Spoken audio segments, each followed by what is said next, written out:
प्यारे बच्चों, आज हम अपने पाठ 2 का व्याकरण भाग शुरू करेंगे। व्याकरण भाग क्या है, उसका विषय हमारा आज का विषय है भाषा। भाषा के बारे में तो सब जानते हैं, क्योंकि भाषा नहीं होगी तो हम ना लिख पाएंगे, ना बोल पाएंगे, ना सुन पाएंगे, ना समझ पाएंगे। यानी बिना भाषा के हम कुछ भी नहीं कर सकते। भाषा जो है वो बहुत ही जरूरी है हमारे जीवन में। देखो, हम बोल पाते हैं तो हमें शायद उसकी इम्पोर्टेंस का इतना नहीं पता हो, लेकिन जो इंसान बोल नहीं पाता उनसे पूछ के देखो कि भाषा की क्या अहमियत है, यानी भाषा हमारे लिए कितनी जरूरी है। भाषा के बिना हम अपने मन के विचारों और भावों को दूसरों तक नहीं पहुंचा सकते।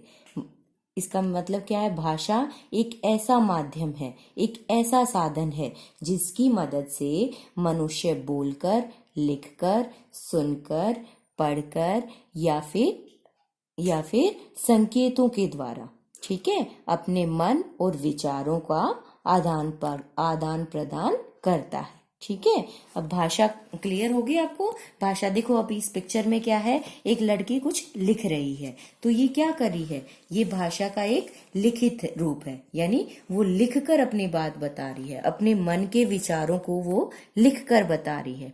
ठीक है, इस तरह ही अब क्या है, ये तो थी भाषा, यानी जब मनुष्य बोलकर, सुनकर, पढ़कर, लिखकर अपने मन के विचारों और भावों को दूसरों तक पहुंचाता है, ये एक भाषा है।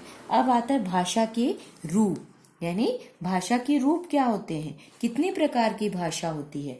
भाषा मेनली 2 प्रकार की होती है, एक मौखिक भाषा और एक लिखित भाषा। ठीक है, 2 तरह की होती है, लेकिन इसमें हम एक और इंक्लूड करते हैं, यानी जो हम बोलकर, जो बोल भी नहीं पाते और लिख भी नहीं पाते, तो वो अपनी बात कैसे बताएंगे? तो वो अपनी बातों को बताने के लिए एक भाषा के तीसरे माध्यम का प्रयोग करते हैं, और वह है सांकेतिक भाषा। कौन सी है? सांकेतिक भाषा, यानी इशारों से। यानी जो लोग गूंगे, बहरे होते हैं, वो अपनी बातों को बोलकर नहीं बता सकते, तो वो कैसे बताएंगे? वो सांकेतिक भाषा का प्रयोग करके, यानी संकेतों के द्वारा अपनी बातों को दूसरों तक पहुंचाते हैं। ठीक है, अब देखो इस पिक्चर में, देखो यहाँ पर ये देखो, एक लड़की क्या कर रही है? गा रही है, वो गाना गा रही है, तो वो कौन सी भाषा का प्रयोग कर रही है? वो एक मौखिक भाषा का प्रयोग कर रही है।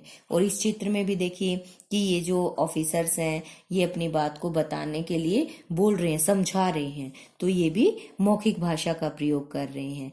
यहाँ पर आप एक वो बैनर लगा रहा है जैसे, तो ये क्या कर रहा है? लिखकर अपनी बात को बता रहा है। और यहाँ पर मम्मा जो है वो अपने बच्चे को कुछ समझा रही हैं, कुछ समझा रही हैं, और हो सकता है ये इशारा कर रही हैं, यानी उसको संकेत दे रही हैं, अपनी बात को इशारों से बता रही है। मौखिक और सांकेतिक दोनों हो सकता है इसमें आपका। ठीक है, अब आपको समझ आया हम अपनी बात को कितने तरीके से बता सकते हैं, एक मौखिक भाषा के रूप में, लिखित भाषा के रूप में, और सांकेतिक भाषा के रूप में। तो समझ आया आपको भाषा को हम कितने तरह से व्यक्त कर सकते हैं और भाषा क्या होती है। अब आता है हमारा लिपि। ठीक है, अब ये भाषा जो हमारी बनी है, तो वो कैसे बनी है ये भी हमें पता होना चाहिए, क्योंकि भाषा को, हर एक भाषा को जो लिखने के हैं का एक ढंग होता है, एक तरीका होता है। उस लिखने के ढंग और तरीके को ही हम क्या कहते हैं?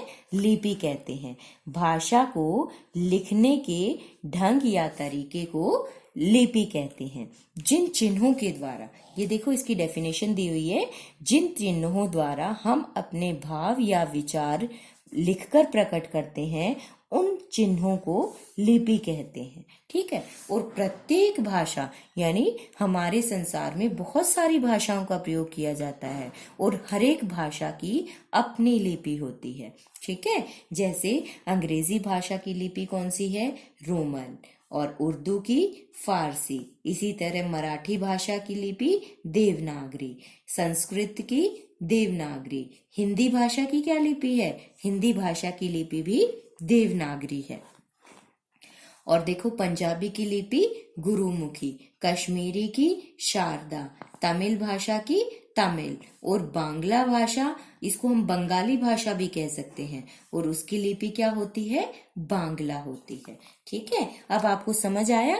यानी जिन लिपि चिन्हों का प्रयोग करते हैं वो क्या है? वो हर एक भाषा का अपना एक लिखने का ढंग होता है, तरीका होता है, और हर भाषा का ये अलग अलग होता है। ये तो हुई हमारी लिपि। अब आते हैं भाषा के अंग। क्या है?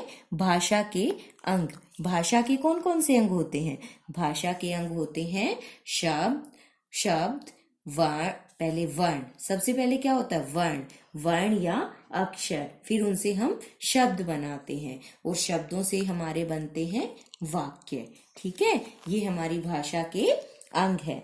अब हमारा आगे आता है नेक्स्ट विषय है व्याकरण। व्याकरण क्या होता है? देखो हमने पढ़ा भाषा, फिर भाषा के रूप, उसके बाद लिपि, और लिपि के बाद आता है व्याकरण। व्याकरण क्या है? व्याकरण वह शास्त्र है या जो भाषा के नियमों की जानकारी कराता है हमें। यानी जो हमारी भाषा, हमारी नहीं कोई भी भाषा है, प्रत्येक भाषा के लिए एक व्याकरण शास्त्र होता है। तो व्याकरण हमें भाषा के नियमों की जानकारी देता है। देखो इसकी डेफिनेशन है, सार्थक शब्दों एवं वाक्यों को बनाने के लिए, यानी एक मीनिंगफुल शब्द या वाक्यों को बनाने के लिए हमें कुछ नियमों की आवश्यकता पड़ती है, और उन नियमों की जानकारी कौन देता है हमें? वो हमें व्याकरण शास्त्र से मिलती है। तो इसे हम व्याकरण कहते हैं। यानी भाषा का अध्ययन करने के लिए, भाषा के ज्ञान के लिए हमें उसके शुद्ध उच्चारण और लेखन के लिए हमें व्याकरण के नियमों की जानकारी होना बहुत जरूरी है। जब तक हमें व्याकरण के नियमों की जानकारी नहीं होगी, तब तक हमें भाषा का शुद्ध ज्ञान नहीं हो सकता। ठीक है, अब व्याकरण है। व्याकरण का महत्व क्या होता है? व्याकरण हमें क्या सिखाता है, यानी उसकी क्या इंपॉर्टेंस है? एक तो शुद्ध वर्णों के ज्ञान के लिए व्याकरण की जरूरत पड़ती है हमें, यानी वर्णों या अक्षरों के शुद्ध ज्ञान के लिए हमें व्याकरण की जरूरत होती है। शुद्ध शब्दों का ज्ञान, अब वर्ण अगर हमें सही रूप से जानकारी होगी तभी हम शुद्ध शब्द बना पाएंगे, और शुद्ध शब्द बनेंगे तो हम शुद्ध वर्तनी का ज्ञान प्राप्त कर सकेंगे। यानी पहले शुद्ध वर्णों का ज्ञान होना चाहिए। शुद्ध वर्णों से हमने शब्द सीखे, शब्दों से वाक्य सीखेंगे, इसी तरह हमें शुद्ध वर्तनी का ज्ञान हो जाएगा। तो हमारे लिए, हमें भाषा के शुद्ध ज्ञान के लिए हमें उसकी लिपि की जानकारी होनी चाहिए, और फिर हमें उसके व्याकरण के नियमों की जानकारी के बिना तो हम भाषा का ज्ञान कर ही नहीं सकते। इसीलिए हमें शुद्ध व्याकरण के ज्ञान के लिए हमें उसके नियमों की जानकारी होना बहुत जरूरी है।